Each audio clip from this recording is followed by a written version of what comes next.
Okay, welcome. And this is our last work session of the day. Today we're going to talk about WMATA, Metro again, and it deserves a lot of attention. That's why we're doing it. Nothing is more important to what's going to happen over the next year than trying to understand and resolve the issues related to the metro system in the region. They're critical to Arlington. We've been saying that for a long time. Many of us are involved in different ways in trying to help that along and find a long-term sustainable financing of the metro system. So not to be understated, our representative to the WMATA board is with us today, Christian Dorsey, along with a good number of staff that spend probably a good portion of their time thinking about and working on issues related to WMATA. So today, and I've had a request that we try to end this work session before 7, so that will be the goal.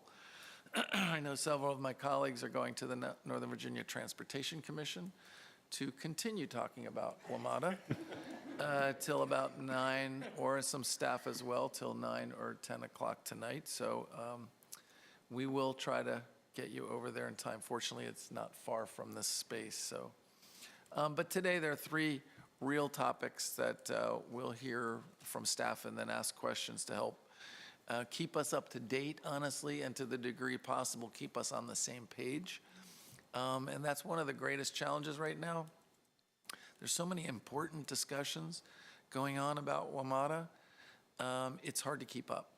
And each of us has something of a different role in that system of discussions trying to find a positive outcome, which will evolve. I mean, there'll be steps along the way where we're going to have to talk to one another. Staff are going to have to advise us. We're going to have to talk to one another, whether we're at NVTC, NVTA, working through the Council of Governments, TPB, wherever it is. And those conversations are going to be important. So today is an effort, more than anything else, in item 1, to get us all aware of the similar or the state of the proposals out there right now for reform and funding.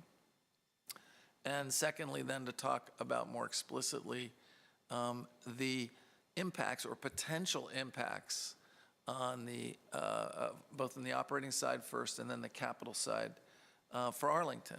And these are really hard numbers to get your arms wrapped around. And the more we're grounded in common sets of numbers and common understanding of impacts, I think the better we'll all be when we have casual or formal conversations trying to find the long-term solutions. And this really applies both at the board level, the policy level with electeds, and at the staff level, because our staff are involved in many of those similar conversations. So with that, I'm going to ask the manager to start us off with the first presentation. Thank you, Mr. Chairman. Before I turn it over to Jason Freeze, I did want to say that I appreciate the board taking this time. This is, probably the most significant issue that faces the county on many levels, at least at the moment. And I've been spending a lot of time myself with my colleagues at the Council of Government doing work on this. And everybody at the table, and our team, including Jason and Lynn and Kristen and Dennis and Michelle, have all been very focused on this. It is the singularly most important issue that we need to try to wrestle to the ground. If it were completely within our control, I think we would probably have it solved by now. One of the challenges is this is in many ways an issue that's controlled by a lot of other people besides those at this table. So I hope this discussion today will be helpful for you all and for the community. So with that, I'm going to turn it over to Jason. Thank you, Mark. And I believe you mentioned 3 different parts that we'll be covering today. We're going to go a little bit different than that format. What I plan to do today is talk real quickly about Metro, a little bit about the brief history of it, the system itself, our historical contributions of capital and operating, talk about that because that paints the picture for where we're heading in the future. And then in the middle, we'll talk briefly about the GM's proposal. He came this last week and gave you a proposal, so we'll talk a little bit about that. and what we think will be, some benefits of, if that is successfully implemented, how that could impact the county in the future. So with that, if you can put up the presentation. It's over here. In 1 second, we'll get that up for you.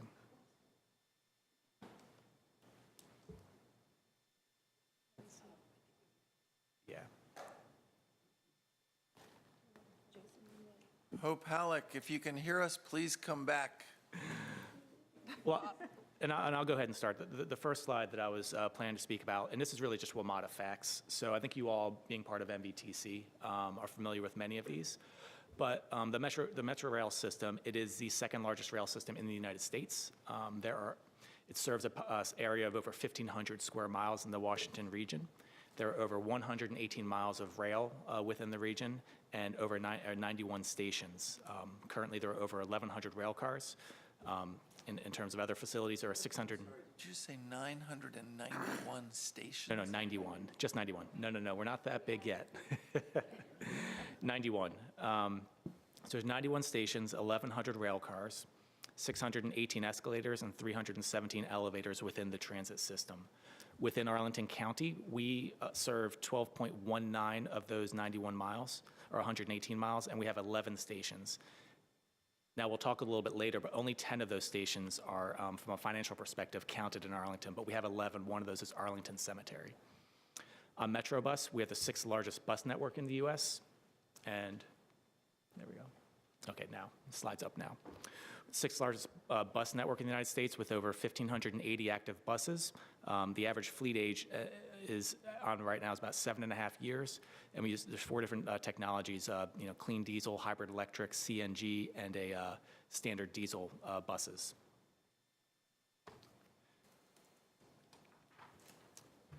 So what I want to talk to you now is the way WMATA is funded in both capital and operating. We actually have a formal policy. It's adopted by the WMATA board. And this policy sets forth the funding contributions that the jurisdictions make. These jurisdictions are DC, the state of Maryland. The state pays for both Montgomery and Prince George's County on the Maryland side, and then Virginia. It's the local jurisdictions. However, the state does pay a portion of the local jurisdiction subsidies. So each different mode, Metro Rail, Metro Access, and Metro Bus, has its own formula. And so I wanted to go through real quickly, in case you're not aware, of how those formulas come together and how how our percentage of the subsidy is put together. So we'll first talk about Metro Rail. Metro Rail and these are equal weighted, 33% each. Our subsidy is based on density weighted population by jurisdiction of residence. So that comprises of our 9.7% share of the region. That's 3.7 of it. On average weekday ridership, that's another 2.3%, and then number of rail stations. And as I've mentioned, there's 11 in the county, but only 10 actually go to us. One, Arlington Cemetery, actually is allocated among the entire region and is excluded from our funding portion.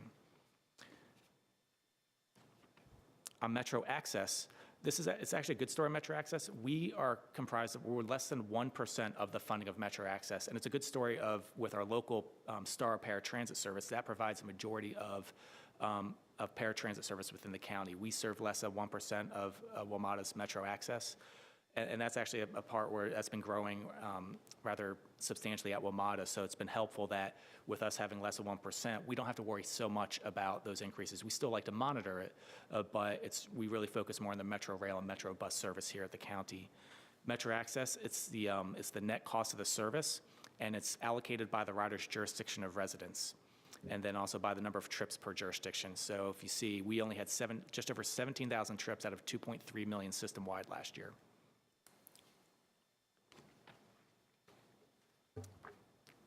So the next slide talks about the Metro Bus Subsidy. So the Metro Bus Subsidy, which for Arlington is 7.6% of the region, is based on 25% of that subsidy is the density weighted population, the same population calculation as in Metro Rail, and then ridership by jurisdiction of residence, and then the revenue miles for the bus routes that serve Arlington County, and the revenue hours of the bus routes that serve Arlington County.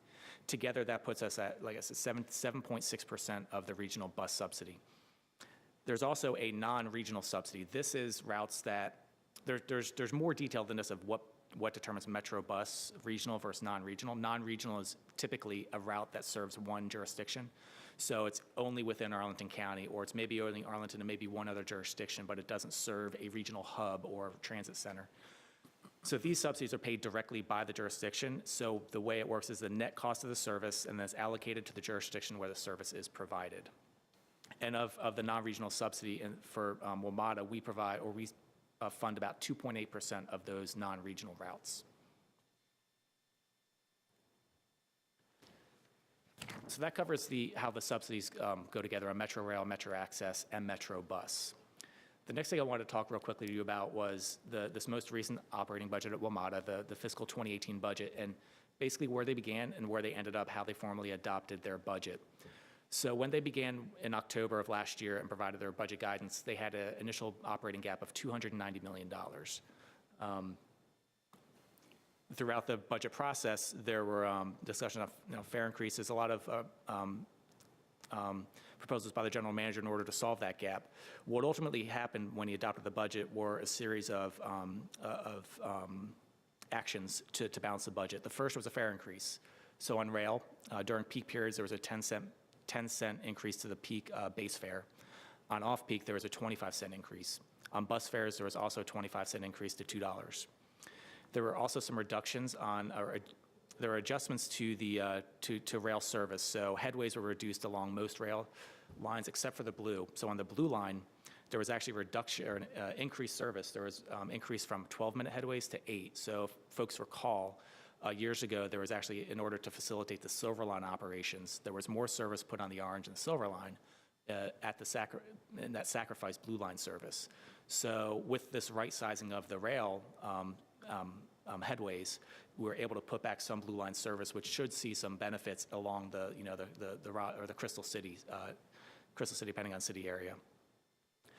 The general manager also took some drastic cuts on headcount. So he reduced the staffing from 13,000 down to about 12,200. Some of this actually took place in fiscal 17 and was used to help mitigate some issues with expenditures in fiscal 17. But ultimately, there were 800 staff reduced. There were no wage increases for where non-union labor, where it could be reduced, where it's contractually permissible. And this is the same thing as in fiscal 17, where there were no wage increases for non-union labor as well in fiscal 17. So this is 2 straight years. There were some increases to healthcare premiums, deductibles, and copays.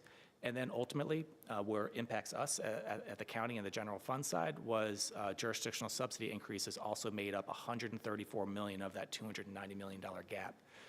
In Arlington, that translated into $13.9 million gross increase in our subsidy, which was 24% year over year. This was solved 2 ways. The first way was by increasing the county historically funds WMATA operations from state transit aid, which is state operating assistance as well as gas taxes. So that was increased by $8 million to $34.5 million this fiscal year. And then there was also a general fund tax rate increase. A portion of that, $5.9 million, was used to assist in solving the general fund support to meet our full $13.9 million increase.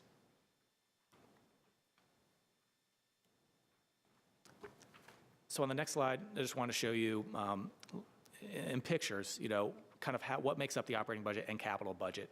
So you see on the left side, the operating budget, $1.8 billion, or just over $1.8 billion. Just under around 40% of that is passenger revenues, so $694 million, passenger and other revenues. And then jurisdictional subsidy, $980 million. This has actually been, if we were to show a historical trend, and we'll show that in a few slides, this is the yellow side of this chart has been growing year over year. Revenues have been declining even in the face of fare increases and jurisdictional subsidies. So even with a small increase in the overall operating budget with reduced revenues on top of that, it's increasing the burden on local jurisdictions. On the capital budget, this year's budget is $1.5 billion, just under $1.5 billion. Federal funds and PREA, this is, you see it's about a third of the pie. The one thing to note is PREA.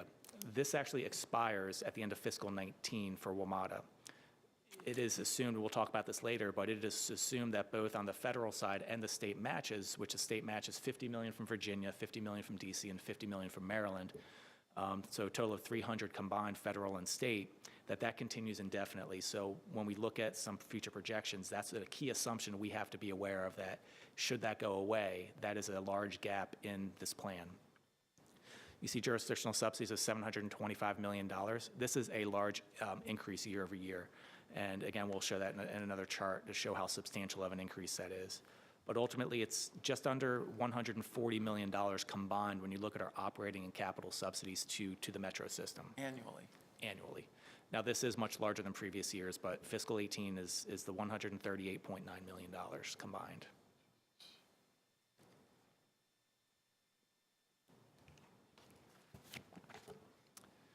So this next slide shows, it breaks down the previous slide a little bit more in detail. So on the left side, again, is the operating budget. So the $1.825 billion. We show passenger and other revenues of $845 million, which leaves a local subsidy of $980 million. Of that amount, 7.2%, which again goes back to those formulas we spoke about earlier. When you look at the bus, the rail, and the metro access formulas, the average of that is 7.2%. So 7.2% of the subsidy comes out to $70.7 million for the county. Of that amount, of Metro Bus, that was $35.3 million, of Metro Rail, $34.6 million, and Metro Access, $800,000.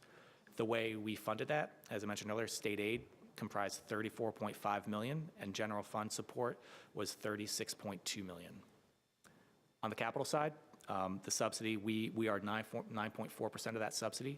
The reason the subsidy is the percentage is higher on the capital side versus operating is that if you look at the subsidies of Metro Bus at 7%, Metro Rail at 9.6%, most of the capital program is on the rail side. There's not much on the bus side.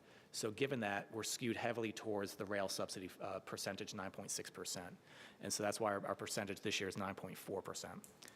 So of the local subsidy of $725 million, we were responsible for $68 million. That was comprised of $20 million of state aid and then $48 million of GO bonds. Now, if you recall, the $48 million was above and beyond what we had assumed for fiscal 2018. It's about $22 million higher, and of that tax rate increase we had this year, a portion of that was dedicated to the debt service to support that additional debt. And one thing to talk about with state aid, when we look at the state aid and the operating capital side here, the state aid on capital, the folks around the table may have heard about the DRPT, or the state fiscal cliff for capital, and I'm sure later on this evening you may hear more about it. So the fiscal cliff, there's been a lot of work at the state level to identify new funding sources, and there's been recommendations out there. There's a subcommittee at the TPB that's been doing some work, but if that funding goes away, we could see a significant hit to our future state aid that matches capital. It could be anywhere from 40% to even greater than that. And so I think the gap begins at $42 million in fiscal 19 if nothing is done, and it grows to up to $178 million annually by fiscal 2027. To give you a context of how much money WMATA consumes of the state operating and transit dollars around the state, on the operating side, there's $190 million statewide provided for transit. $100 million of that goes to Metro, which is just over 50%, or 55%. And 147 of that 190 goes to just Northern Virginia transit operations in general. So, three quarters of all transit dollars come to Northern Virginia. On the capital side, do you have a question? Mr. Chair, do you mind if I ask it? So as we're looking at this, I think it's helpful to know that where the fiscal cliff will hit Arlington in that second to last category, there's state aid, $20 million in the gray box. Absent a solution, which we hope the RAB will come up with, but where would that hit all of Northern Virginia funds? Would it be under the $124 million other state federal funds? Or is some of that money currently coming from those soon-to-be exhausted transit capital bonds showing up as the state match to dedicated funds? So it wouldn't necessarily be embedded in here because we show the full subsidy for DC, Maryland, and Virginia, that's $725. Okay. About 30% of that, you would say, is for Virginia, so maybe $210 million, just it's a ballpark. Okay, okay. And of that, there's the transit match 30 to 40% from the state of that amount. So say maybe $80 million, Fairfax or Alexandria or Arlington Falls Church. Maybe 80 to 100 million would be what the state aid piece would potentially be. Okay. That amount would be substantially reduced should there not be any resolution in the next few fiscal years. Your question was where is that in that? Which of the funding streams? Of the four listed, the 312, 149, 149, and 124, which one does it fall into? Isn't it the fourth one? It would actually be, no, it would be none of those. So what it is, capital budget, the total gross amount is 1.45 billion. And then netted from that is the federal formula grants of 312 million. Right. So the PREA funding, which is 149, and the state match. Now that state match could be impacted because that our 50 million does come from the state bonds. So that could be an impact is that 50 million.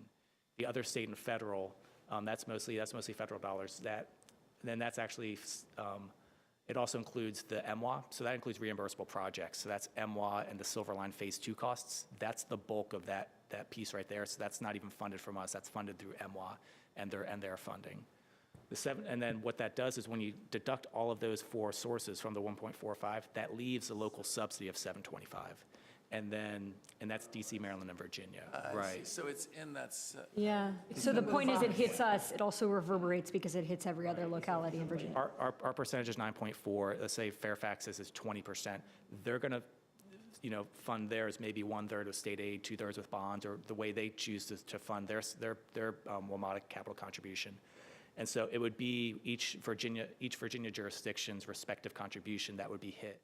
And you would say roughly 30 to 40% of our capital contribution. 725 is metro-wide. That's all local jurisdictions, DC, Maryland, and Virginia. And we're 9.4% of the total. So spoken another way, the state aid, if we look at the box at the bottom, we could be looking at that state aid going down to about 12 million at worst and having to absorb the rest. It could go to 12 million or lower, correct? Right. It depends on the tiering formula and if they set up a new way to allocate state transit aid, right? Okay. So this next slide shows the historical, and this is WMATA-wide. This is not Arlington County. This is the total WMATA system. This shows the operating and capital subsidies over the past, from FY10 to FY18. So if you look at the first chart, the system's gone from just under about $1.36 billion and has grown up to $1.85 billion in fiscal 18. Now those stars that are shown there represent the fare increases that have occurred over that time frame. The blue section is actually passenger revenues. So you see it looks fairly constant. It's a little up and a little bit down. Fiscal 17 and fiscal 18, it's gone down. But this is including declining ridership, which was offset by fare increases. The fare increases did not yield substantial increases in revenue. They really just mitigated declines in ridership. So ridership has been declining.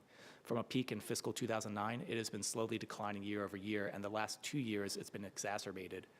So when you look at the fiscal 17 number in operating subsidy of the $900 million up there, that's budgeted. They expect to be between operating Metro Rail and Metro Bus, I believe it's $125 million below that. So they're looking at more in the $775 million range for fiscal 17. And then 18, they still think 18 with the fare increase will be good, that they've taken a very conservative estimate there. The reason fiscal 17 is such a dramatic difference is that SafeTrack was actually approved after they adopted the fiscal 17 budget. So they were not assuming that they would be doing the substantial of shutdowns, which would impact ridership and revenue. But with that reduction in revenues, they have taken drastic measures on the staffing side and other places to take cost-cutting measures in fiscal 17, and they expect to be balanced with that by the end of the fiscal year. We will know in the next month or two when they come back and report to us, but they don't expect to come back to the localities for additional subsidy in relation to fiscal 17. So, as of today. The bottom chart, that shows the capital subsidy. So we look from fiscal 10 to fiscal 18, you can see that from a low of $465 million in fiscal 10 to the highest, which is this fiscal year, which is $1.15 billion. You look at federal aid, The chart is, it's a little hard to tell, but federal aid is actually fairly consistent year over year. I know it's a little bit low in fiscal 10, but that's showing actual expenditures in those years. So there's some carryover funding that occurs. But federal funding has been fixed, and on average right now, it's about $311 million a year. Federal formula funding, it doesn't take into consideration expenses at WMATA. It's based off of other factors such as population, the transit revenue miles and hours of the bus and the rail system. So to the extent that they have large budget increases, subsidy increase or federal formula funding does not get impacted by that. So with that, and with WMATA in the last few fiscal years increasing their capital program, that's fallen all entirely on the jurisdictions. It's the federal government's not making up that increased activity at WMATA. Part of the reason that you see fiscal 18 is so substantial is, and you may have seen if you've ridden the Metro recently, the new 7000 series rail cars is one of the biggest drivers. Those have finally been ramped up. It was a little bit slow getting them delivered to WMATA. Now they're on pace for about 20 a month, which is higher than we had expected at first, about 12. So they're delivering right now about 20 a month. And with that, obviously, when they come in, we have to make payments against those rail cars. So that's necessitated a much larger capital program. Another thing that's actually occurring is that in the past, execution at WMATA on their capital program it's been low. It's been in the 60 to 70, maybe 75, in good years, 80% range. They've actually been very conservative in terms of allocating only what they think they will spend in their capital program lately. And this year, we'll see at the end of the year, but I think they may hit 100% or actually more than 100% of what they originally budgeted in their capital program. They actually came back to the board in Q4 of their fiscal year for an additional, I believe it was $50 million. And that was because of the advanced delivery of the rail cars. And obviously that's a good thing, we support it. But that coupled with SafeTrack and their work there means that they will most likely be at that 100% level this year, which is, it's something we've been looking for years. And now we can see that our dollars that we're sending it over there, they're actually being spent in a timely manner, and based on the CIP that they provide to the jurisdictions.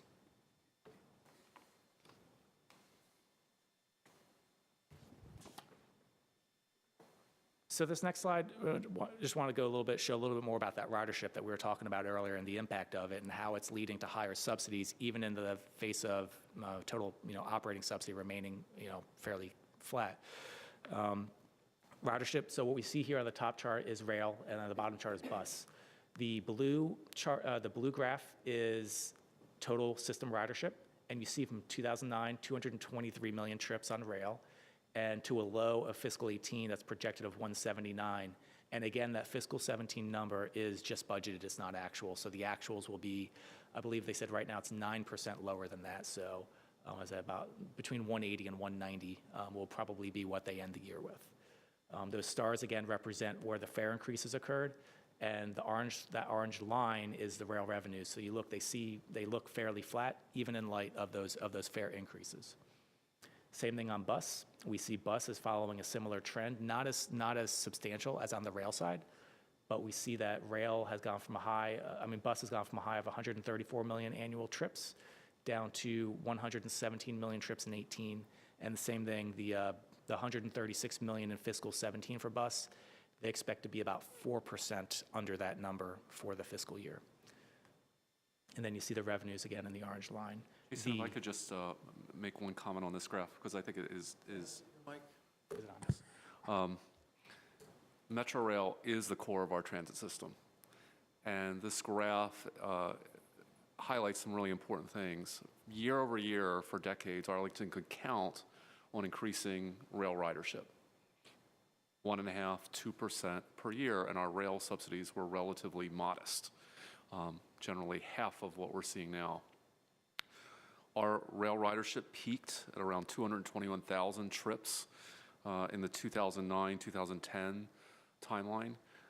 We are down. We're seeing numbers this spring down in the 160 range. Our rail ridership is off over 20%.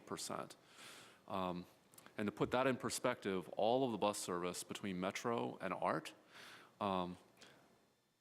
equals the amount of loss we've had on the rail side.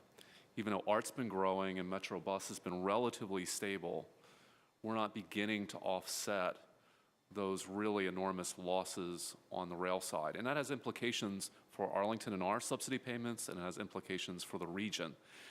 We actually need to work with Metro to incent people to get back on the system. Arlington was the first jurisdiction in the region to partner with Metro on an Arlington-specific survey to find out why people aren't riding and what it will take to get them back on. So I just wanted to mention that.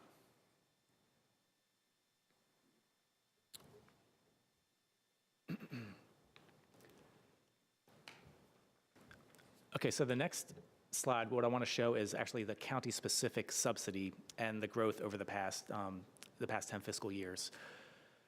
So if you see, the county's gross subsidy was $34 million back in fiscal 2009, and you see that the most recently adopted subsidy for the county has increased to $71 million, so over a 100% increase over the past 10 years.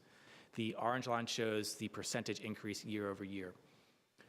The one thing to note here is that with fiscal 17, you see that the year-over-year increase it's a little bit low, but it's a little bit of a reduction year over year. That's really just a numbers issue of how the subsidy was allocated, but system-wide, there was a decision to hold subsidies flat, that there was no subsidy increase and no fare increase. Fiscal 17 was actually the year. WMATA has a fare policy that was adopted maybe between eight or so years ago, that is supposed to be a biennial fare increase that was linked to the CPI, to inflation, over those 2 years. Fiscal 17 would have been the 2-year period after the fiscal 15 fare increase. However, there was direction by the general manager and by the board that there would be no fare increases and no subsidy increases. The way that was solved for fiscal 17, the way they solved their budget gap, which was over $100 million that year, they shifted $95 million of preventative maintenance that was in the operating budget, shifted it to the capital program, and then there were some small efficiencies found internally, operational efficiencies of $12 million, as well as no wage increases where they could do so. What that in turn led to was fiscal 18, we saw a substantial increase because they could no longer capitalize as much preventative maintenance, and they saw large increases in salaries, wages, and operations, coupled with that declining revenue due to SafeTrack. So what that led to was our subsidy going up 24% to $71 million year over year.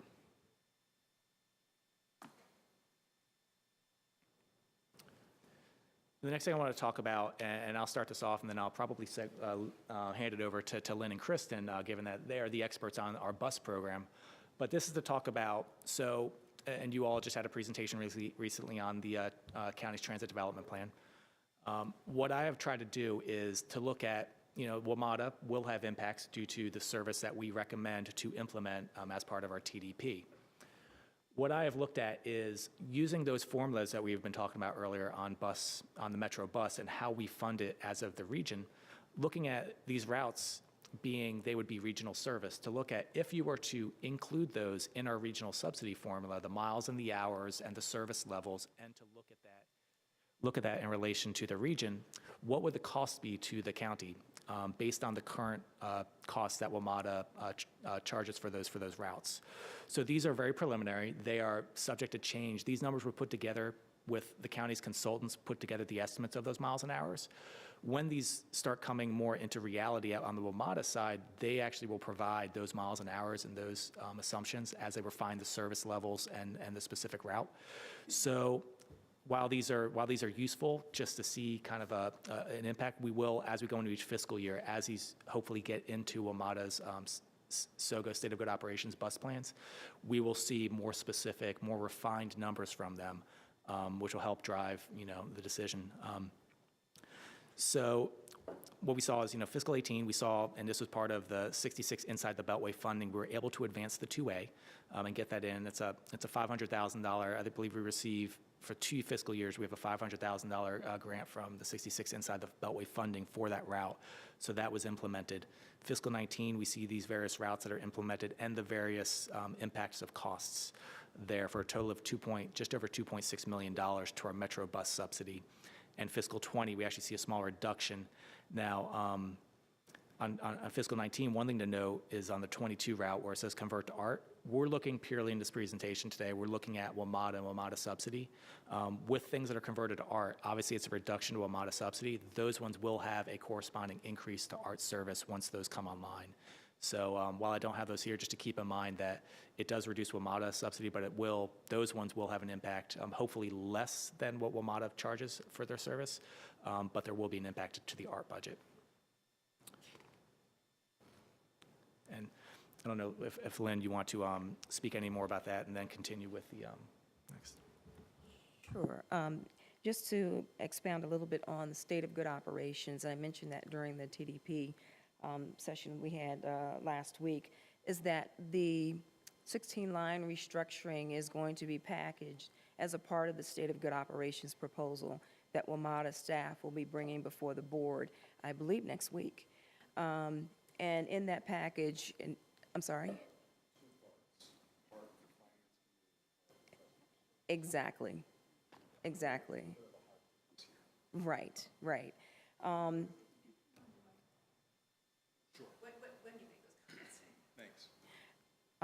And so the state of good operations proposal really is when WMATA staff goes, it looks at all of their services, and the jurisdictions actually take that opportunity to bring forward what services that they like to bring, potentially cut in some way non-productive services. And with this being a part of the state of good operations, and with the 16-line being a regional service, it also means that there are conversations that we have to have with our jurisdictional partners of what we actually want to or hope to include in the state of good operations proposal. So it would come before the board. The board actually would authorize the WMATA staff to take it to public hearing, and that starts the process of taking it out to the public to get their feedback. I had also mentioned before that we're still in the implementation planning phase for the new services on Columbia Pike, and we should be able to see that in earnest in the next 2 months, I believe. We're still making our way there to see what the final product will look like. Next slide. As a matter of fact, I would like to take this opportunity. I think you all have met individually, but Kristen Tolan is our WMATA service coordinator. And so I'm going to turn it over to her to talk about some of the challenges that we have as we're moving forward in expanding our services. Hi. As we move forward with implementing the changes we've proposed in the TDP, we face some substantial challenges. We, as a region, have designated Metrobus as the regional provider of bus service, and as a region, we've made substantial capital and infrastructure investments in WMATA necessary to support these services. Continued transfers, taking of service from WMATA to the local providers undermines the sustainability of Metrobus in the region and negates some of that investment that's been made. This was also discussed during the TDP. ART faces, we need a permanent facility to be able to support any additional or new or expanded service, so consideration there. Elimination of Metrobus service creates tension and potential labor issues with the union, and as Lynn mentioned, we would also be facing negotiations with our partners in Maryland and DC in terms of supporting that an additional expense potentially. And then lastly, the TDP as it was approved last year did not evaluate the county running that trunk line service, and it would need to be reevaluated and revised to, if we were going to consider having ART run that service, it would need to be revised so that service could be eligible for funding. And one thing just say anecdotally about the regional service and trying to get regional routes into the regional formula.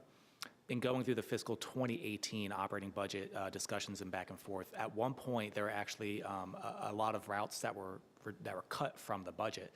Now all of those routes were outside of Arlington County, so those jurisdictions, they reduced their bus miles and hours. While we had no change to our bus routes, we actually saw our formula actually went up. We actually owed more money because other jurisdictions cut their bus routes. And what that is you think there's overhead, there's a lot of overhead allocated to those bus routes. Fewer miles and hours, that means more people share in that overhead. So even though we net between the original, like the proposed budget and the final budget, we had our routes mostly held constant, adding back service to the other jurisdictions actually saved us money. As funny as that sounds, that you put more bus out there, more cost, it actually saved us money as a part of that pie. So when we have discussions in the future, when we want to add service, depending on how that impacts other jurisdictions, they may or may not be as supportive, especially in light of the substantial increases we are looking at right now on the operating capital side in the future, that we need to think about that as we're trying to implement our local bus routes. Not to say it can't be done, it's just one additional hurdle we need to think about as we're moving forward.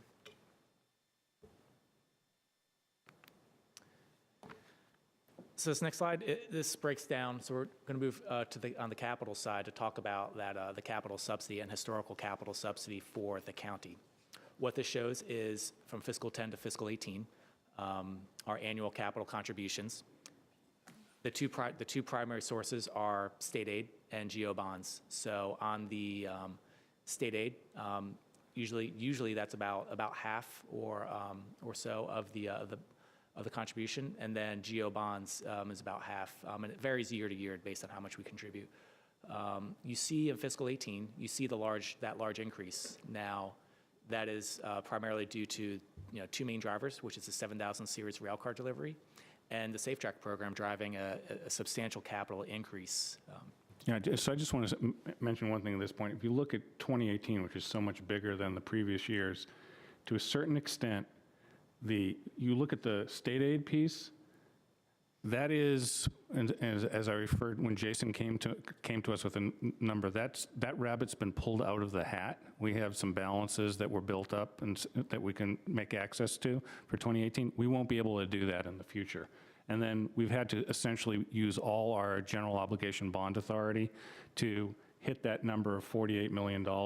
So the conversation we have, and this is the same conversation in every other jurisdiction in Northern Virginia, that is simply not sustainable. Those were, I don't want to call them quite one-time, but they essentially were one-time efforts to meet what is a very large increase. And on the county side, if you all recall, 2 CIPs ago, we actually approved a larger general obligation bond referenda for Metro. And what that was back then was we had seen that there were 7000 series rail cars were planned to be delivered. Obviously, that's been delayed now. And over the past few fiscal years, WMATA has had their capital program, their execution rates, how they've been in that 60 to 70% range.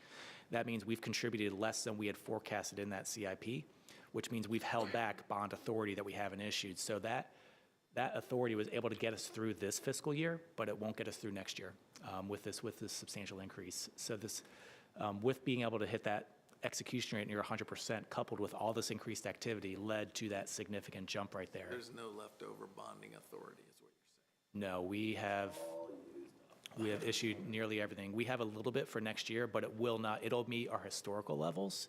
We cannot meet another 60 million or more contribution on the capital side to WMATA, not at this time.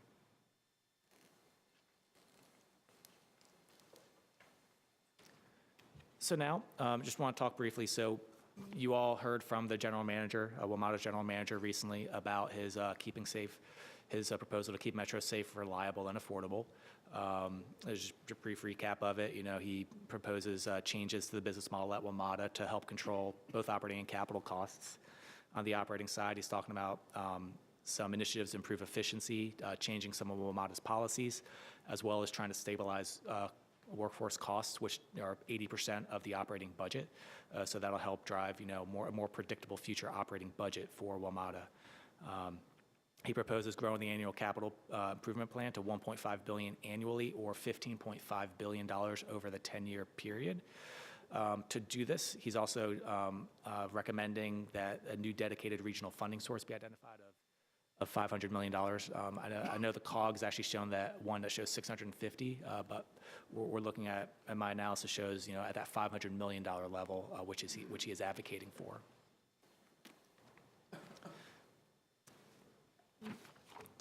So I think, and actually Christian, maybe you want to talk more about what's been done on the regional side, but there have been numerous discussions around the state and the region about Metro.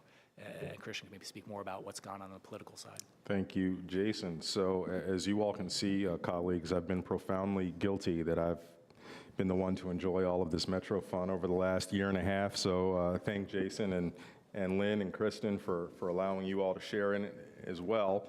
And really out of this environment where you have such a steep increase, in some cases due to better performance, in other cases due to trends moving in the wrong direction, but a steep impact on us, all of our jurisdictions, and an inability to employ tools which have been essentially exhausted, both on the management side and then on the jurisdictional funding side. There is a there's a huge amount of work that has been done by various entities on reform efforts or approaches to dealing with WMATA's current problems. So thank you to staff for putting together a few of them to remind me, but this is by no means an exhaustive list of those ideas, but I think it's worthwhile highlighting a few just so you can put them in the proper context. Council of Governments, which Mr. Schwartz spoke about earlier, which he's been involved with, and I serve on the board of COG. Mr. Fazette, you were serving on a Metro strategy group. This is all indicative of COG making Metro its top priority for this and probably the next few foreseeable fiscal years. And COG's work has really been quite substantive and has really advanced the ball in a couple of key areas. One, getting the region to coalesce around what are the true capital needs for Metro. For many years, there was concern because of a lack of transparency, a lack of WMATA's ability to actually drill down on what was needed. There was a great deal of concern that we didn't really know what Metro's true capital needs were, and the COG effort has moved the ball substantially in that direction. And then, of course, in terms of outlining and recommending a dedicated financing mechanism, the COG work, I think, has advanced the idea of creating criteria for sufficiency of funding that is required to enable Metro to meet these capital needs that would otherwise threaten and impair the jurisdiction's ability to fund them. There is the Federal City Council. This is an organization that dates back, oh my goodness, I think it's to the 1950s.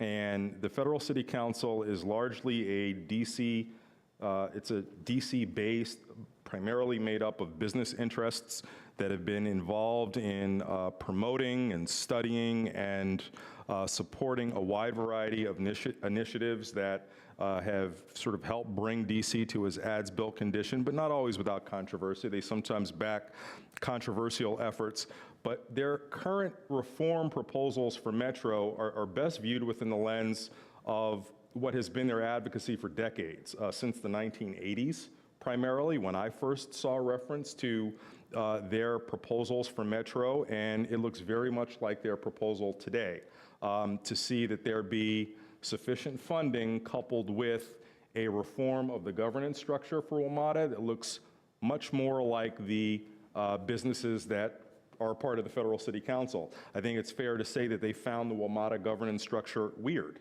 and they don't know how to work with it. It's bizarre. It's just not what they're accustomed to, and their proposals for governance reform have consistently reflected a desire for WMATA to adopt more of what we can call a corporate governance model as opposed to a public transit agency governance model. And just to comment, the voice, the strongest leader there is a very well-respected former mayor of the city, who's Anthony Williams, and that's where he's sort of planted himself, and he brings a lot of credibility so that when he speaks, he has that credibility. And people have certainly listened, but certainly are viewing the proposals with the proper scrutiny that it requires.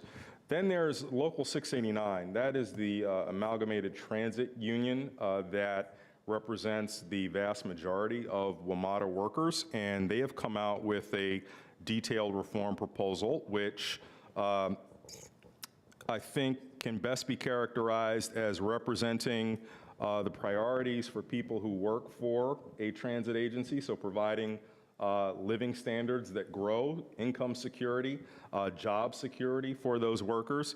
And since they are the frontline workers of Metro, their proposal also has a substantial component that reflects what might be rider interest, generally described as rider interest, mostly along the lines of not diminishing service, but in fact increasing it and making fares more affordable. Then we also have a independent review, which is being conducted by former Secretary of Transportation, former Congressman Ray LaHood, which is expected to conclude by 2017. This is a Virginia initiative. This was spurred by action that stood up the Metro Safety Commission, some enactment clauses which called for Virginia to engage in sort of an independent review of WMATA, and the embodiment of this is as proffered by Governor McAuliffe was to have Ray LaHood do a study. He's going to issue a report in September, and it's really going to, I think, look at matters of governance. It will touch on matters of funding in some way. We'll see. It's supposed to address the litany of issues which concern the organization. We also have a letter which has been signed by a number of chambers of commerce and other business organizations regarding Metro reforms. And then there's recently been a proposal that has been offered by 10 legislators from the state of Maryland. Mostly, I would say it doesn't really break much new ground, with the exception of a significant change in how the Metro board is organized. That particular proposal would essentially empower all of the secretaries of transportation for the affected jurisdictions to be responsible for governance of Metro. If you look at the next slide, essentially reducing all of the proposals to the essence of really what's actionable and necessary to deal with at this time, there are a number of areas where they pretty much all agree that WMATA is critical. While Metro can sometimes become a punching bag in the public sphere, most people want to see it succeed, recognize that it's critical to our growth and our sustainability as a community. It seems that all agree that funding is insufficient at its current levels, and that there must be a need for a dedicated source of financing to accomplish Metro's long-term objectives. That the cap on jurisdictional and operating and capital subsidies is also something that has generated certainly universal agreement, some more enthusiastically than others. Obviously, funding jurisdictions are especially happy about this, but everyone recognizes the need. And of course, no one is losing sight that increasing ridership, as Mr. Leach talked about, is essential. We want this to be something that is attractive to and is a transit choice for, or a mobility choice for people. Areas of disagreement are what the exact new funding source ought to be. There's, of course, the proposal that was proffered by COG, which looks at a regional sales tax. There are others who would not consider that to be in their best interest and would want to look at maybe capturing an increment of property taxes. But those are details that I would just editorialize and say can be worked out with people putting their heads together. The governance structure is something that comes up to a greater degree in certain proposals than others, but a belief that WMATA could function more efficiently if there was a different governance structure, and that primarily means different composition to a different size and a different manner of qualifying people to be on the Metro board. Other people want to open up this lovely document for all those watching at home, the Metro Compact, the sort of governing documents, the bylaws, if you will, of Metro, which have, according to some interests, cemented some bad practices that Metro would well be advised to rid itself of if it's going to move forward. Then, within some of the existing proposals that have already been offered by the general manager, the concept of privatization of certain Metro functions does not have universal agreement throughout the region. And another issue that is also related to the compact involves the arbitration process that governs the resolution of labor disputes. There are some interests, primarily in the Commonwealth of Virginia, who would very much like to see that there be a rebalancing of management's relationship with represented interests in favor of management not having to accept binding arbitration as a way to resolve disputes. There are all kinds of manner of negotiation among the jurisdictions, reconciling this with federal transit law, reconciling this with existing labor contracts and other issues that are related into this, but this is something that is certainly going to probably divide the region for a long time. A key thing to just address before I turn it back over to staff, there is also a growing consensus that the meat of what we can work on as a region to sort of fix Metro as shorthand doesn't require any of those longer-term processes such as renegotiating a compact involving the federal government, Maryland, DC, and the jurisdictions in Virginia. That there is a great deal that we can implement with regional cooperation right away, and I think the case that staff is making is that we ought not be distracted by some of these longer-term propositions and instead trying to encourage people to act on what we can now because the need is now. And if we engage in some of this longer-term navel-gazing, we're actually going to be shooting ourselves in the foot a little bit. If I could, just one question or comment on slide 16 on the right side. Clearly, the top thing is the type of new funding source is probably the biggest issue. If we could solve it, you know, we're hoping we can finesse the rest. But governance structure requires the compact changes, requires opening the contract, right? Depends on what the changes are. Is that right? Well, that is a nuance that I don't particularly understand then. So what is it that would be a governance structure that someone's talking about that's of importance to some stakeholder that would not require the compact to be reopened? So if you were to want to, any changes to the size of the board of directors would effectively require a compact change as the current proposals have offered. However, one that has not been discussed a lot, but is certainly up for discussion, is the employment of a jurisdictional veto. And while the compact provides the mechanism for there to be an effective jurisdictional veto, that term doesn't exist here. It's an essential veto that the compact allows. There's no reason that WMATA couldn't reform its board policy to effectively take that off the table. Now, it would mean under statutory authority, someone could always go ahead and use it. I mean, think about the sort of Senate filibuster and the nuclear option as an appropriate analog. You can have, for decades or in perpetuity, an operating practice that eliminates what is essentially something provided in the compact. See, so that's more of a procedure, a governing procedure or policy, but the actual makeup of the board, the number of people, who appoints them, et cetera, that would require opening the compact, right? Essentially. What about the decision about the type of person, meaning, as you said, some people are saying they should all be transportation professionals or something like that, All right? of the jurisdictions are currently allowed to determine their own criteria for And so board you can members. do that. You can make up your own mind, but could the board make that change without opening the compact? The WMATA board wouldn't. It would be the jurisdictions that actually appoint WMATA board members, which in Virginia, it's of course the Northern Virginia Transportation Commission. It's the Washington Suburban something Commission, Sanitary Commission. Washington Suburban Transit Commission. Transit, sorry. Oh, yeah. Yeah, I was thinking the same thing. Trying to drain the swamp, but yes. No, there's no, the board, the Metro board itself couldn't dictate that kind of a resume be required. I gotcha.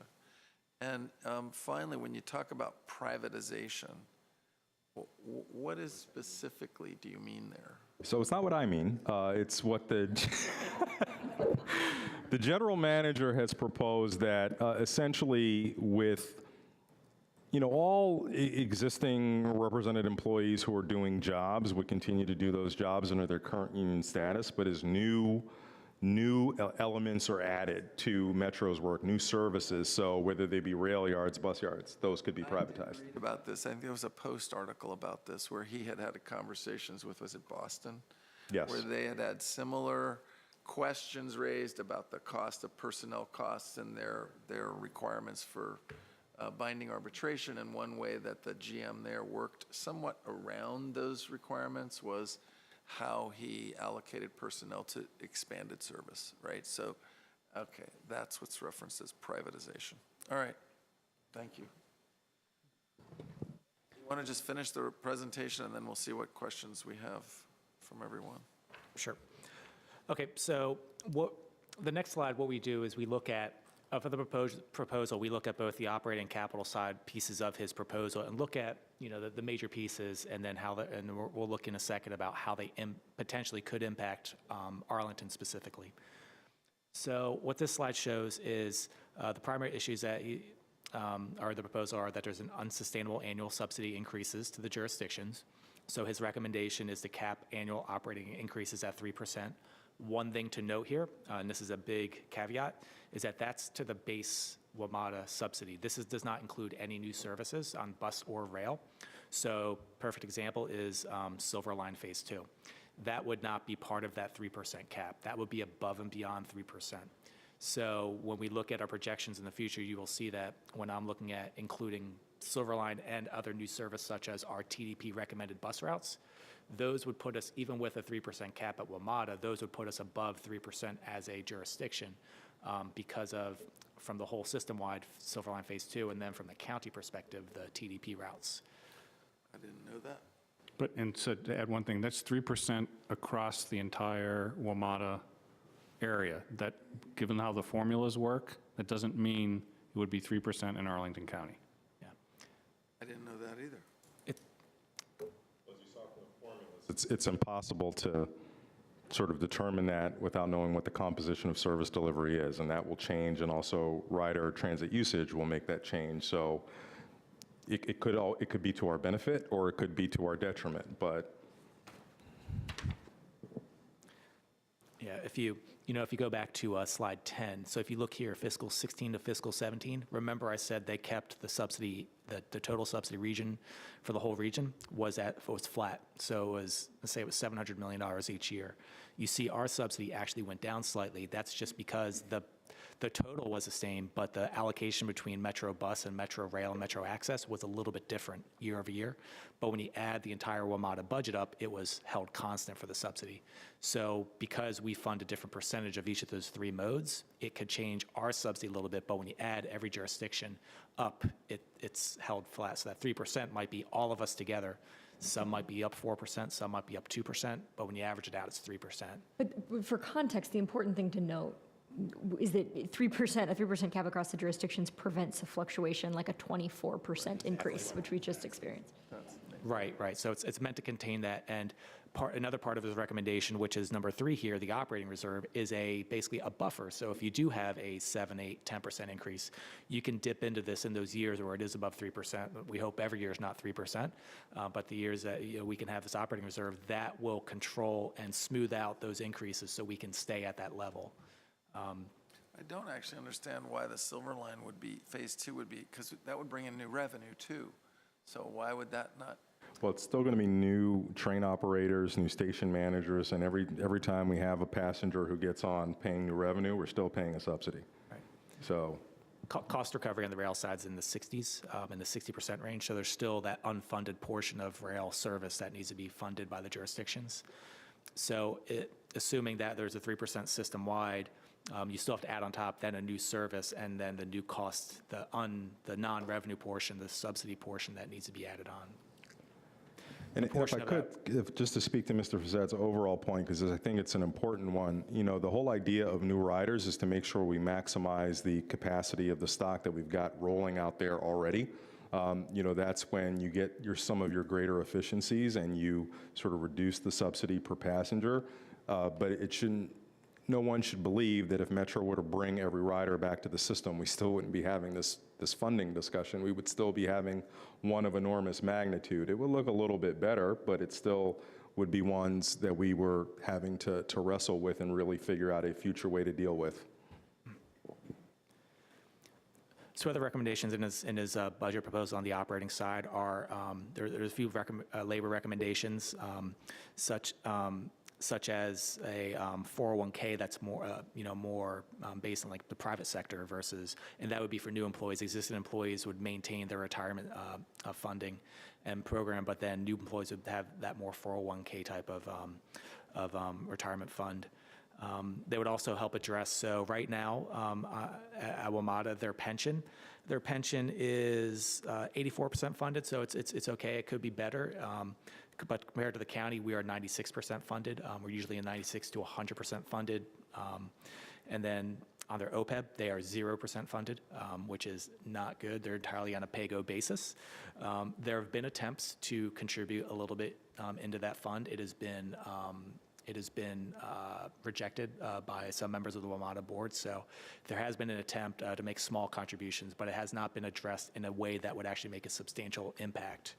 To compare to the county, we are about 32% funded as of fiscal 16.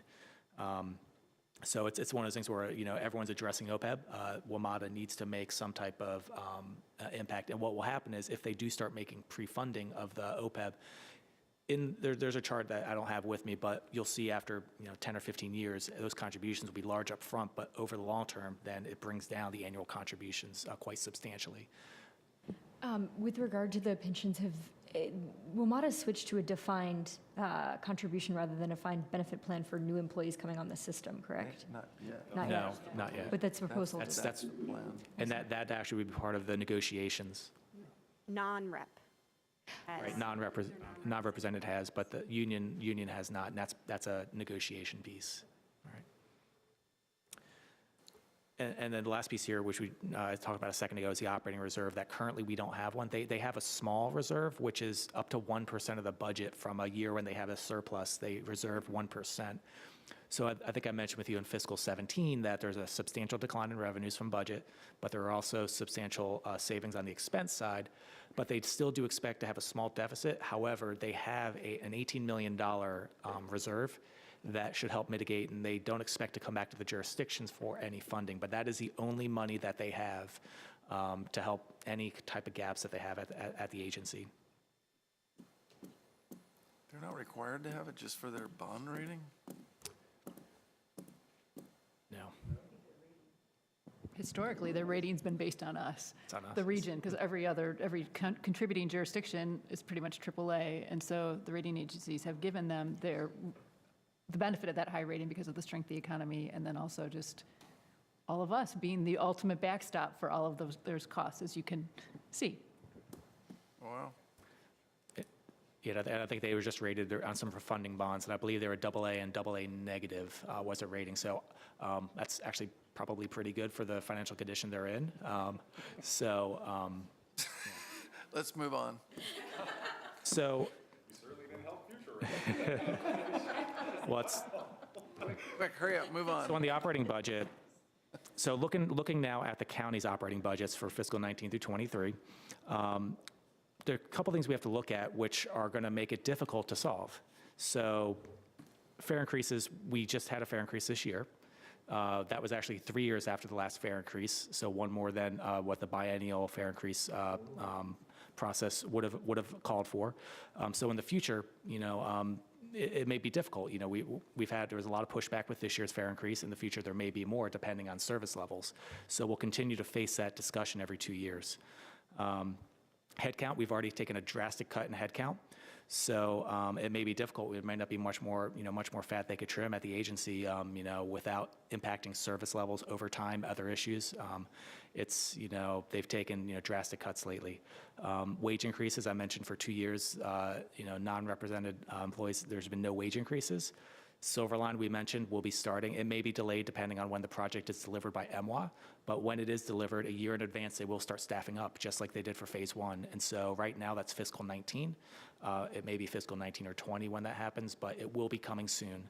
And so we have to fund that. We've already, we've all signed on for the Silver Line. Right now, there's discussions between Metro management and the largest union, 689. Right now, I think it will maybe head to arbitration. It did last time. And so there's a potential, last time when the results came of that arbitration process, there was actually a back pay of wages as well as a new reset of their wages at WMATA. So there's a potential that could hit us too, an unexpected, unfunded need at WMATA. So we don't know right now, and we'll be monitoring that as that process goes along. We mentioned about state aid. So state aid may not keep pace going forward on the operating capital side. And then, as we mentioned, the TDP and the TDP routes and those impacts to the county's subsidy. This next slide shows, so this is two examples. The blue line is where we see the general fund going absent any kind of solution for WMATA operating and capital. So no 3% cap, including the TDP routes, and assuming, making assumptions on state aid and the state aid transitability. This is where we see our subsidies going from the general fund over the next 5 fiscal years through fiscal 23. So you see. I'm going to interrupt you for 1 second because this is a nuance, but the TDP, since it's new service that we're adding, it doesn't necessarily, that increment doesn't necessarily have to come only from the general fund. It could come from our NVTA sources. Small detail. But what this is meant to represent is if there were the GM's recommendations, this is where we believe the orange line would be where we start to diverge. We start to see a little bit of savings. And in the first years, it's not as much, but when you compound it over the years, you're looking at a savings of potentially $13 million by fiscal 23 to the county's general fund. And so again, this is a 3% cap. This would, I think to maintain that 3% cap, we'd have to have the rainy day fund at WMATA because there may be fluctuations year to year. So it would be accepting and implementing all of the recommendations that he has proposed. This next slide, so now we're moving on to the capital side of his recommendation. So on the capital, he's recommending a new dedicated regional funding source to alleviate the local jurisdictional pressures on capital funding. He doesn't necessarily care what that source is. I think that's left to the jurisdictions to work that out. But he's looking at $500 million a year in his proposal, as well as on the current jurisdictional subsidies, a 3% cap similar to the operating side. What this will yield with a substantial increase in capital execution is the safety and reliability improvements we're looking for, as well as on-time performance and railcar reliability. So these are the major things we need in order to get customers back to believing it's a safe and reliable system, and that to bring back that ridership to the levels of 2009 or to a level where we're achieving a cost recovery ratio greater than the 47% that it is this year, combined bus and rail. One thing that's been holding back a long-term funding plan for WMATA, not necessarily an increase in funding, but a long-term capital funding agreement, we've had 2 successive years of a 1-year agreement, is that folks are waiting partly on a more detailed capital needs inventory, which is, it's called a conditions-based assessment, where they're currently going through their entire infrastructure and inventory and going down to the level of each nut and bolt and documenting when it needs to be replaced and coming up with a plan on when, a funding plan on what needs to be placed and when. So it's more targeted investment. And what that'll in turn yield is when we give them our capital dollars, that we know that they're spending it in the most effective manner possible. So that hopefully, it's currently in the works. Hopefully in the next 12 to 18 months that'll be completed. But I think that'll be really help the jurisdictions get on board with a new long-term agreement. On slide 21, last slide, what this is on the capital side. Now, don't be scared by the orange line. That is simply looking at if there were no new funding sources. This is a GM proposed a $15.5 billion CIP, which is not double the current level, but it is almost double the $8 billion historically we have funded over 10 years. So that would be, if there are no new funding sources, that's how much the ask would be of Arlington County. We cannot afford that out of our general obligation bonds. And to put it in context, that is It's not our entire county CIP and county bonding, but it's almost there. So it would take cutting pretty much every other program at the county. What we want to look at really is the two lines below, which are the more realistic proposals. So 18, while that's flat, that's really our historic level of contribution. It's really roughly between $15 and $20 million a year. The gray line, that is looking at the GM's proposal of capping jurisdictional subsidies at the historical level with 3% increases and a new funding source. So that actually is the $15.5 billion CIP at WMATA, with us making our capital contributions locally and using that funding source and escalating at 3%. Now, if you were to look back at the county's fiscal 17 through fiscal 26 CIP, that's actually consistent with what we have in there. So that's actually achievable. So this is really to give you the context of this is why we need a dedicated funding source and how much it could benefit the system, and that these improvements are needed. They're necessary to get the system back into a level of operations to clear through the backlog of capital projects that they need to get through, while not unnecessary or burdening the jurisdictions to a level where nobody can sustain it. We just got through this year using just local sources. I don't think any other jurisdiction will be able to afford it yet next year, or maybe most wouldn't be able to. So, identifying a new funding source on the capital side is very critical. I mean, we should just land on this for a while, because just to reiterate, the orange line and the silver line buy you the same thing. And, it's remarkable. And I'll go with the silver line. And Mr. Fazette, I just want to, I don't know if we made mention of this, but I do want to honor the great work of Mr. Freeze. And if you notice, all of the colors that he used reflected the colors of our metro routes: yellow, blue, orange, and silver. And I just didn't want anybody to lose sight of that as we ponder this work. Unintentional, but I'll take it. It was unintentional, really? I just say that. I thought it was brilliant. I just like those colors for some reason.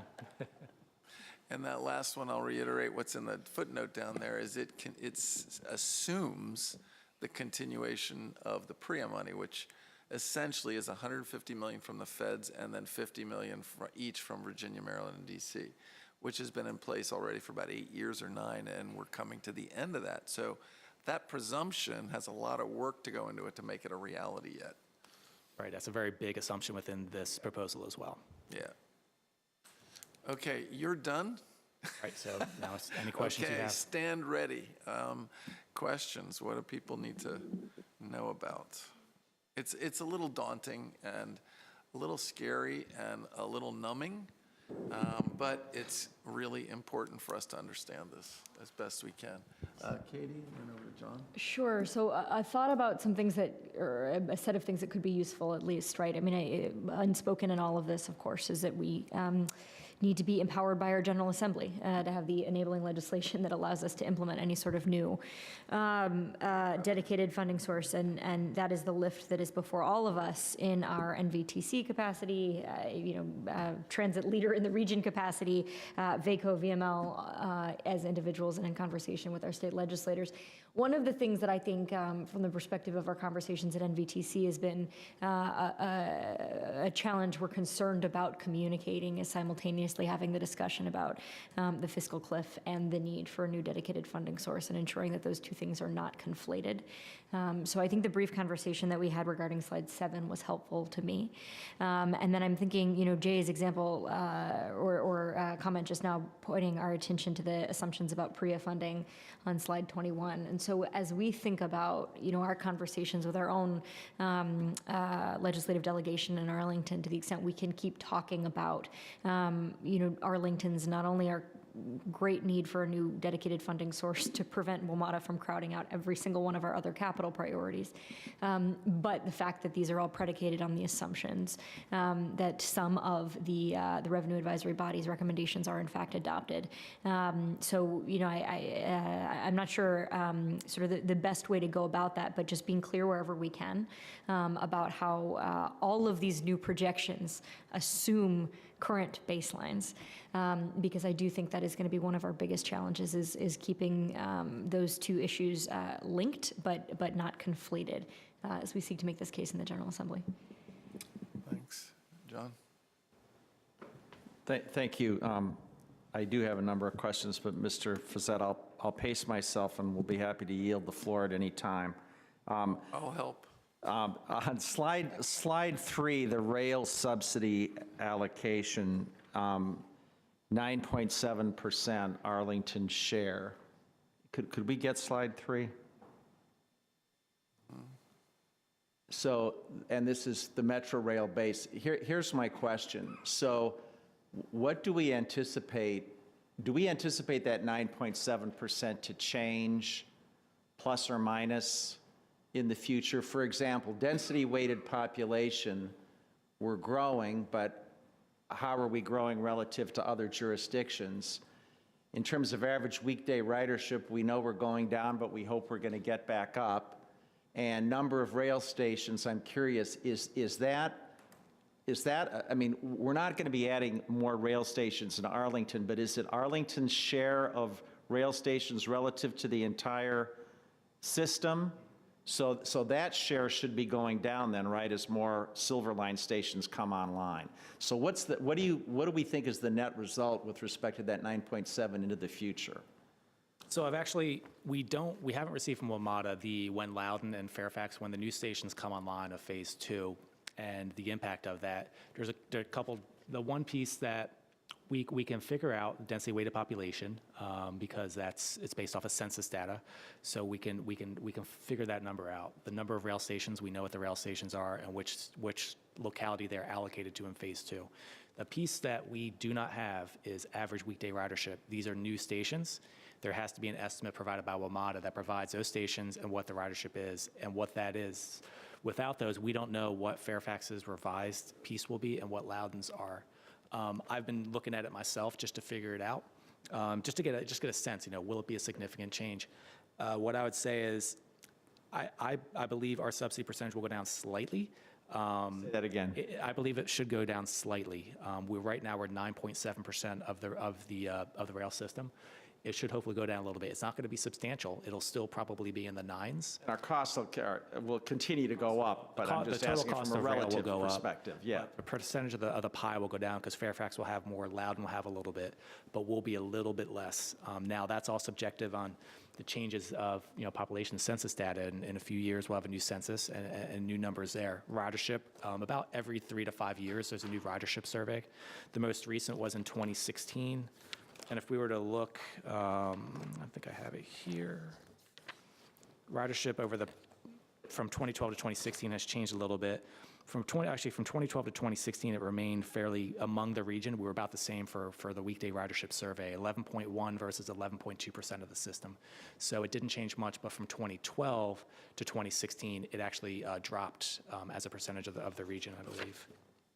So, Mr. Freese, you mentioned ridership, and Mr. Leach, you mentioned just a little bit ago that we partnered with WMATA on a ridership survey in terms of how we can bring people back into the system. Can you, how long ago was that? Can you speak to that? And what more can we do? I mean, obviously, as a daily Metro Rail and Metro Bus rider, I depend on the system, and I want to promote it as much as possible. So, what can we do collectively? I mean, in addition to what we're already doing, I mean, we have a robust TDM and we're doing all sorts of things. What more can we do? So we did engage the Metro staff, the marketing staff, to do a Arlington-specific survey of our riders. I believe, Kristen, that survey is going to be released. In the next week. It'll be rolling out. And so that will tell us what our rider, and it's not just current riders, but it's also former riders, and that will tell us how their travel patterns have changed, what they think about Metro. All that information is going to be shared with our commuter services organization.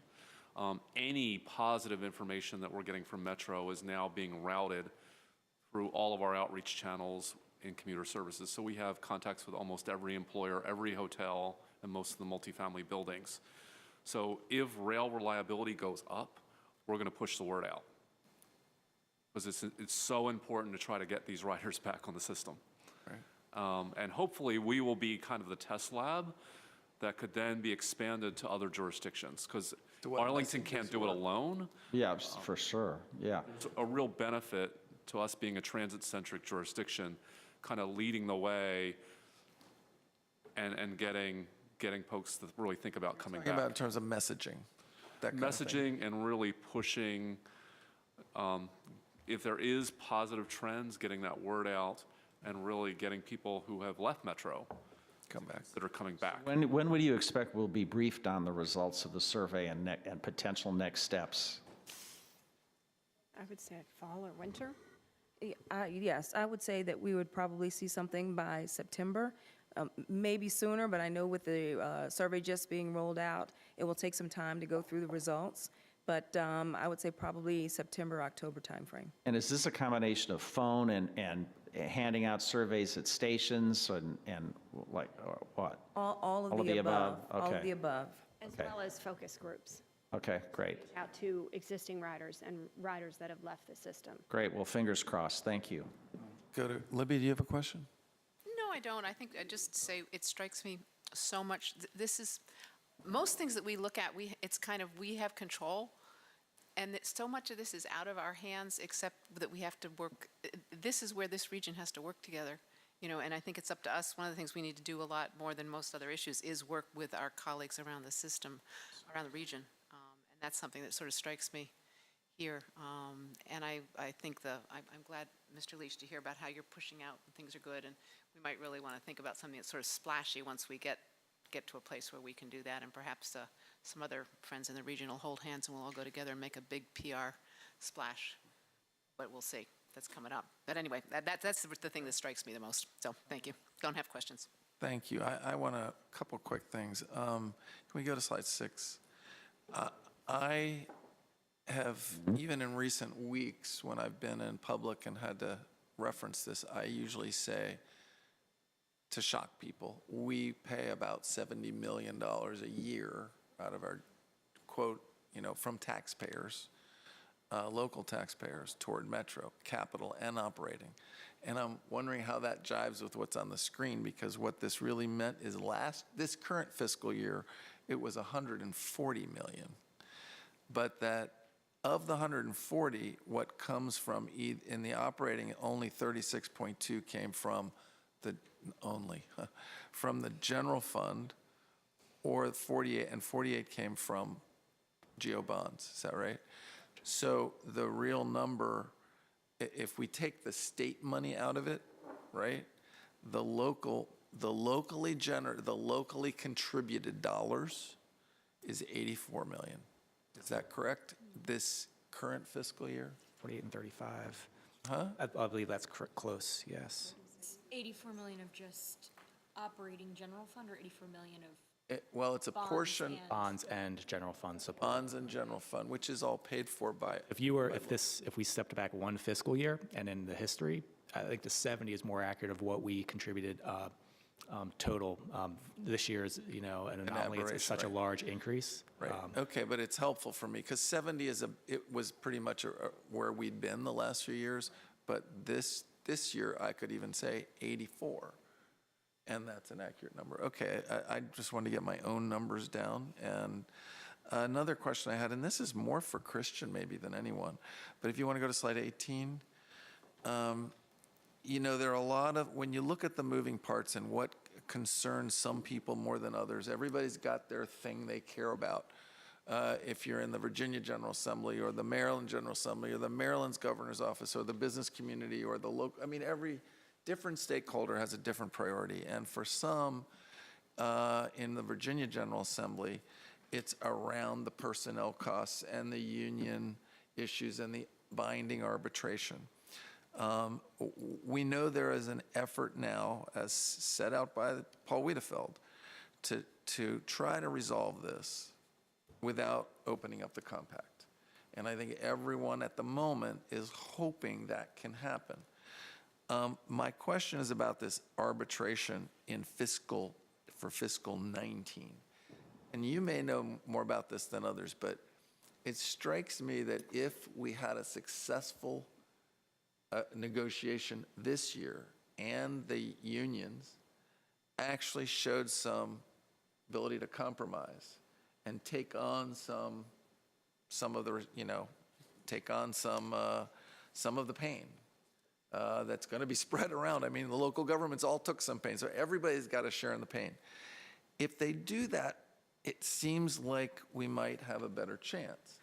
If they don't, and it suggests going to, I mean, if you could do it without going to binding arbitration, you're in a great position. Can we still do that? Can we still come out looking like everybody gave something if we actually end up going to binding arbitration? I would say, Mr. Fazad, you kind of hit the nail on the head. I think the very Fact of going. The fact of going, the reality that we likely will embolden those forces who believe that there needs to be some fundamental deep change in federal transit law and the compact that allows this process to go to binding arbitration. To editorialize just briefly, I think that is partially born out of a belief that management will always lose in a binding arbitration because of the belief that arbitrators will simply try and come as close as possible to arriving at somewhere in the middle between what management and a union would propose. I don't think the literature actually bears that out, and I think one of the things that makes the dedicated funding source essential beyond just meeting the capital needs for Metro moving forward, it provides a basis for Metro bargaining that has never existed before, an actual box within which the agency is funded. Hitherto, whenever Metro has had needs, whether they be rail cars or employee costs, they've gone to the jurisdictions, and there was a track record to one degree or another of the jurisdictions funding them. That record plays a part in any arbitrator's decision as to what your capacity to pay is. However, if you have the instruments which determine how you are funded, and that is clearly calculable and predictable, that absolutely, the literature shows, gives an arbitrator a clear way to determine what your capacity is. So you are absolutely right in your assessment, and what we have to do with people is to also have that conversation that the dedicated funding is not just to help meet these very clear needs as we've outlined today, but also to serve their primary objective, to put management in the best position to get fair labor awards. Well, and I know that binding arbitration, I think, is in the compact, right? So the way it's Yes. essentially worded, so it just strikes me that if everyone keeps their eyes on the prize, that both sides in this equation, both management and the unions, would work toward avoiding binding arbitration to set the table for at least the opportunity to resolve this without opening the compact. And if I could just say another thing, not to muddle it very much further, but you know, the collective bargaining relationship that exists between Metro and its unions cannot be eroded unilaterally.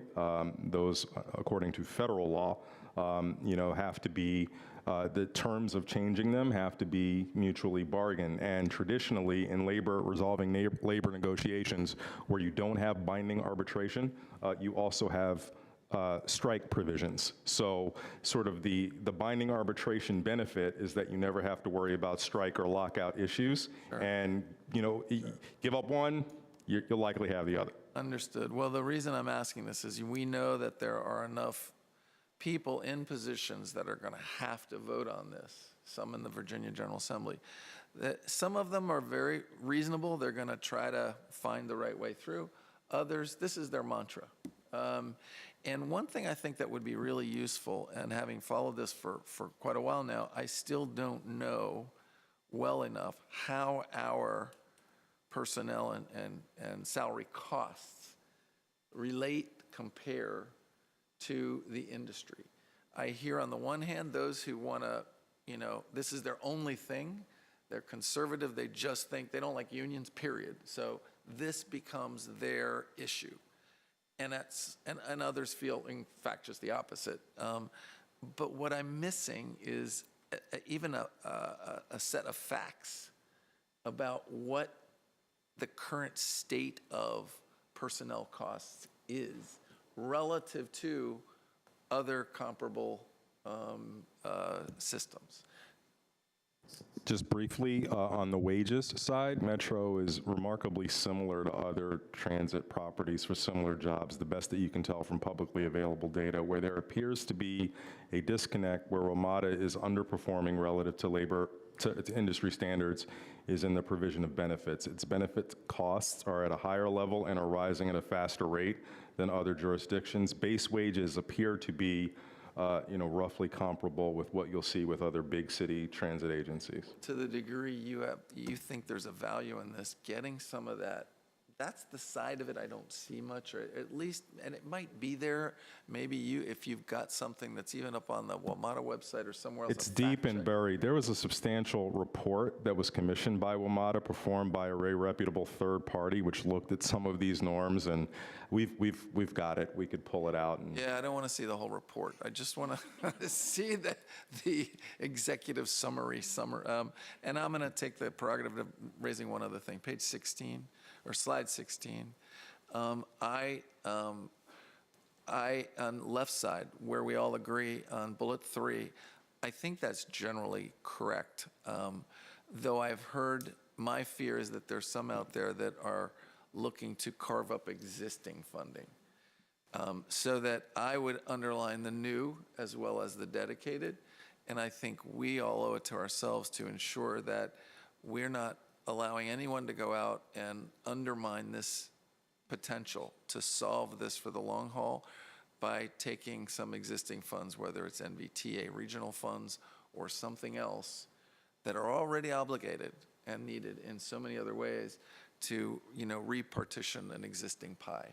So I know that's been more of a point of discussion than I would have hoped at this point. So that's my last comment for folks. John, did you have another question? Thanks, Mr. Fazette. So I appreciated your remarks about how there has to be pain spread around, and certainly riders have had their share of pain in recent years. I just hope, with respect to slide 16, I'm mindful that, we probably do all agree on this board about everything in the agree column on the left. I think also, if we're really going to have a sustainable long-term future for Metro, it seems to me that we at least ought to be looking at all of these other items as well, whether it's compact adjustments, privatization here and there, amending the arbitration process. I really think it's probably going to need to be in all of the above type of resolution. But going back to the new dedicated funding, let me ask, I know it seems like there's been, and Christian, please hop in here, but it seems like that the most likely dedicated funding source might be some sort of regional sales tax, adding a penny or whatever. And then the concern that some people have expressed is if that is done, that Virginia overfunds their share of Metro, if that is the case. Can you speak to that? And also, what about a gas tax here? I mean, is that an option at all? And then some people have suggested that property owners who are within a certain radius of Metro contribute something in addition, because after all, the value of their properties are enhanced significantly by that key location. I'll start, and then other people just briefly. So the regional sales tax, the issues that it faces even before you get to proportional allocation from jurisdiction are the relative ease or lack thereof of implementing in the various jurisdictions. DC, it's very easy. The DC City Council, which has already signaled that it would pass one tomorrow, is ready to go. In Maryland, it faces quite a different road because there is a belief in the state of Maryland that they're paying full freight right now. The governor would not want to increase taxes across the state to pay for Metro, and currently there is no mechanism to require the jurisdictions of Montgomery and Prince George's County to pay in, even though their respective city councils have reflected some willingness to do so. And then in Virginia, you obviously know what those issues are. The issue of Virginia paying a greater degree just because based on our population and our spending, it would be a greater degree of money into the revenue trust fund than the formulas require can be changed by how you structure the funding instruments. So that in and of itself is not necessarily an impediment. It would require some creative work on the part of attorneys to figure out how exactly it flows to WMATA and what the excess funds are used for, but it's certainly a solvable problem. And your other question was? Oh, the gas tax. Well, it's already a part of some funding for transit, and maybe, Katie, you can even speak more with what you're doing with the Revenue Advisory Board. Well, absolutely. I mean, I think that we have a whole set of completely aside challenges with regard to the gas tax, which is that there is no floor. And so as gas has gotten less and less expensive in recent years, that funding source has dipped ever lower. And it's actually to the point where I think we have this problem a little bit less in Arlington, but it's actually sort of threatening the continued existence of some of the other jurisdictions, but local bus systems. So I think, we've talked for a long time at NVTC about trying to simply get a floor set on the gas taxes as a totally separate policy strategy to try to raise enough money to meet WMATA's needs further, I think would. Short of it is it's a political issue. I mean, the General Assembly just has expressed no interest as a body. Now, individuals have, but getting it through the Virginia General Assembly, or many General Assemblies, is tough. Could I ask a follow-up question to something Christian Yeah, just but mentioned? before, I don't want to lose Mr. Weisstad's last point. I forgot the property tax. So, in Virginia, we have the authority and we employ, capturing value from metro properties already. When COG calculated what it would take if the region did that overall, I believe it was a 43 cents increase to commercial property tax rates proximate to metro stations. That's, that. I mean, that is just out of the realm of Be practicality. palatable. Right, okay. Now, Fairfax, they've already done that to help build the Silver Line. Right. So, And we have our bids. They already have a surcharge. We have the commercial surcharge of 12 cents. So it's not that it's not doable, it's just not less practical palatable. overall. Now, within a particular jurisdiction, it very well may be the most prudent way for them to go about generating revenue. But as a system-wide or as a region-wide solution, it doesn't really pass the practicality test. So could I just ask a quick question? Mr. Dorsey, you were giving us the sort of state of play about the dedicated sales tax, and I wanted to make sure I heard you on. You were saying, so Maryland, there's not a lot of appetite, of course, for dedicated sales tax statewide. Is that right? But you were mentioning with Montgomery and PG County. Did you say they don't have the mechanism to do a state tax, even though they're home rule? Or a sales tax within their? Well, they can do it. There's just no incentive for them to do it. Because they don't pay, the state pays. The state State pays their But- metro obligation. Right, but I think the reality is the governor has said, right, the governor of Maryland who has said, if Montgomery and Prince George's want to do something, I'll let them tax their own folks. So he would not stand in the way. Whether they need any authority to I assume to not. pass a It's a sales home tax, state. I don't know. But I don't think there's a real obstacle to either of them moving in that direction.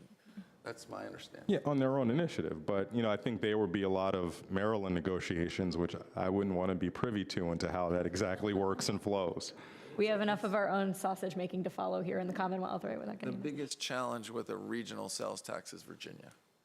That's where, for the reasons that Christian cited, and that's that relative to the formula, Virginia generates a higher proportion. It's close to 50% of the total for the region, and some feel that's unfair. And so, but I think he's also right that doesn't mean there aren't ways of addressing that overage, that delta, and figuring out how to use it or how to apply it or how to take care of it. There are some, to many people, this was the first suggestion of the CAOs, the chief administrative officers through COG, because of its advantages in perception and ease of administration. And it sort of feels like to many that you're not disadvantaging any one locality over another. Says you're adding 1 cent everywhere. So nobody's getting a cheaper purchase in one locality for another. It also sends, the positive, it sends a message to the region that this is a regional solution to a regional asset. So it has a lot of things going for it if we can kind of work through this one, quote, seeming imbalance. Mr. Fassett, Garvey. I've been thinking, we are all, I think, on different regional organizations working on this issue. where staff's working on it. Do we want to consider coming up with a bit of a strategy or a plan ourselves on what we're going to do? Not here at this table, but we may want to divide up. Maybe we know people in the region that we're going to work with. Maybe we want to do something publicly to show how well Metro's doing, and certainly a strategy for working with Richmond, which will work with our delegates and legislators. But I'm thinking that maybe this is an issue where we might want to do a little thinking and come up with sort of a strategy on how we're going to approach it. Because I think we've all got ideas. Everybody's coming up with great ideas, but we need to figure out how to promote them elsewhere, I think. I think that's, in short, I think part of today was getting some common background and information for everyone. And we certainly will continue to talk with one another and with our staff, because Mark's at some meeting, I'm at another, we're each at others. So that to the degree we have a common preferred approach, part of this is problem solving with some of the stakeholders that we come in contact with. If you are asking whether, my own view, if you were asking whether Arlington should come forward with a position, I'd say that would just muddle things with the various, like on page 15, all the groups currently trying to pull together. But if we, among ourselves, had some general direction that we wanted to promote within the bodies we're working on, that is our role, and we actually have a much louder voice than our little locality would suggest. And I was thinking coming out of it that we might come up with sort of a strategy, and staff might even know, because sometimes, like Mr. Dorsey particularly knows, somebody maybe is having this issue or that issue, and maybe somebody's got a connection with it. I just think we might want to be a little more intentional and strategic than we are usually on these sorts of things. That's Okay. my thought. Christian, you want to comment? Yeah, I'd just like to say, I think it's a great idea from Ms. Garvey, just to make sure we're working as effectively as we can, given that we all do play a very spread out role and don't necessarily have time to do some of that strategic thinking. We should figure out a way to do so. And I'm gleaning just from the conversation that we have had that I should continue in my role as a Metro board member to make sure that the essential elements of the Wiedefeld plan, so to speak, are implemented by WMATA. There are, of course, a lot of details that need to be worked out on the policy side, but generally, if I could just get that head nod that the essential elements that we've described today and how they relate to Arlington, I should work to my death to see that those come to reality. That's a very good question, and we all just heard from Paul Wiedefeld at our board meeting just a few weeks ago, so I think that's a fair question of us, and unless I hear something different, I think that's a good piece of to take forward. I think you can assume that's correct. Well, Mr. Frissette, and in fact, going beyond that, Mr. Dorsey, I'm wondering if just for the sake of the public, if we don't have now, and we may already have, is the Wiedefeld plan on our website, or can we get it on our website, or the essential points and recommendations? Because I think it'd be helpful to. Okay. That's great. That'd be helpful, because I do agree it's a great blueprint for going forward. And I also am not hearing, as we try to find a funding source, or as the COG and TPB resolution said, source, parentheses, sources, because that question about whether we just leave it to each of the three localities to determine their own is still a possibility out there. And the general manager doesn't suggest he has a preference. He just wants the dollar amount in the end to sustain the system. That said, I think while some view one option or other as dead, I don't envision any of them as dead. And the regional sales tax is something that I think still our board, our voices in the system, wherever that may be, should still be working toward a positive regional sales tax option. And not putting that aside as being a dead issue at this point, because in my view, it's not dead at all. It has much to argue for it, while I don't know that it's, in the end, what we'll all find works.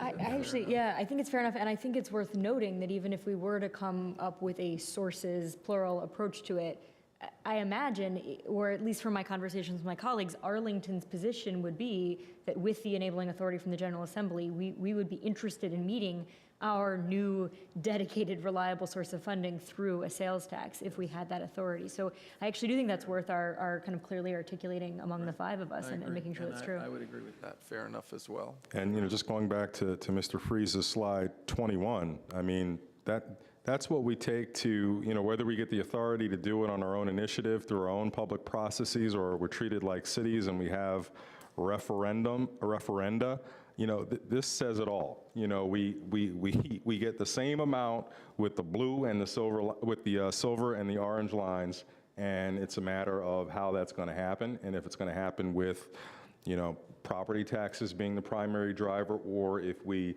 spread it across in a way that really is not particularly impactful on any one entity. And, that's really the case. And I'm sure that graph looks a little different, but has the same slope for every jurisdiction in Northern Virginia. And, it seems to make the case very easily. Good point. All right, well, I'm going to call this to a close 7 minutes early so you can all get to your regional transportation meeting. Thank you all very much. Thanks to staff for some great work today.